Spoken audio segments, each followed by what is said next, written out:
আজি মানে এটা মানুহৰ ঘৰত নাই, কিছুমানে যাই আছে নাৰায়ণ ডেকাৰ সভাত, কিছুমানে আহি আছে মানে দিগন্ত বৰ্মনৰ সভাত। আপোনাৰ এতিয়া মানে আমি অলপ জানিবলৈ চেষ্টা কৰিম যুৱ প্ৰজন্মৰ পৰা। যুৱ প্ৰজন্মনে কি কয়, মানে বৰক্ষেত্ৰী সমষ্টিত কাক জনপ্ৰতিনিধি বিচাৰে, দিগন্ত বৰ্মন নে নাৰায়ণ ডেকাক? অলপ আমি কোনো জানিবলৈ চেষ্টা কৰিম যুৱ প্ৰজন্মৰ পৰা।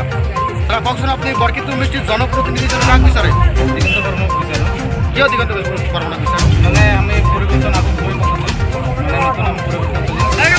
আমাক বহুত লগাই কেনে খালে, এতিয়া আমি নতুনকৈ আমি ভাবিছোঁ আমি দিগন্ত বৰ্মক জয় কৰিম। হয়, আপুনি দিগন্ত বৰ্মনক কিয় ভাল পায়? দিগন্ত বৰ্মন এনেকুৱা ভাবোঁ, আমি পূৰ্বৰ ভোট দিয়া সেইকাৰণে আমি হাততে ধৰি থাকিম। আৰু এই হিমন্ত বিশ্ব কৈ থাকে যে দাঁড়িয়ালার টুপিয়ালার ভোটটো নালাগে। আর 3 নম্বর আমার ইয়াত নির্বাচন চলে আছে, 2 তারিখে আমি কৈ দিছি যে লংগিয়ালার টুপিয়ালার দাঁড়িয়ালার আমার ভোট নালাগে। 3 নম্বর নির্বাচনত সেই কারণে আমি আব্দুল ছবিতে ভোট দিম। আমার চাচার ভোট নালাগে বলে।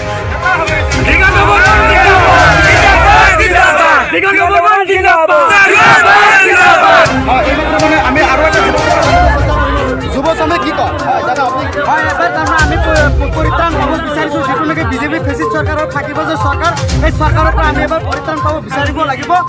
যিয়ে নেকি আমাৰ কংগ্ৰেছ চৰকাৰে যিবিলাক সম্পত্তি অৰ্জন কৰিছিল, সেইবিলাক চৰকাৰে বিক্ৰী কৰি আজি আমাক জুমলা চৰকাৰ বনাইছে।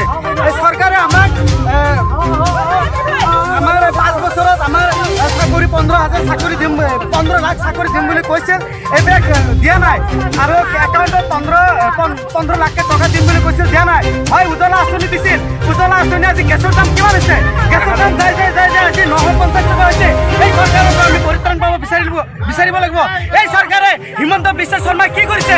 আমাৰ মা ভনীসকলক অপমান কৰিছে, তেওঁলোকক কি কৈছে যে সন্তান জন্ম দিয়া বুলি মিচিং বুলি কৈছে। সেইকাৰণে আমি অসমত ভাতৃত্বভাৱ বজাই ৰাখিবলৈ হ'লে এই বিজেপি চৰকাৰক উৎখাত কৰিব লাগিব।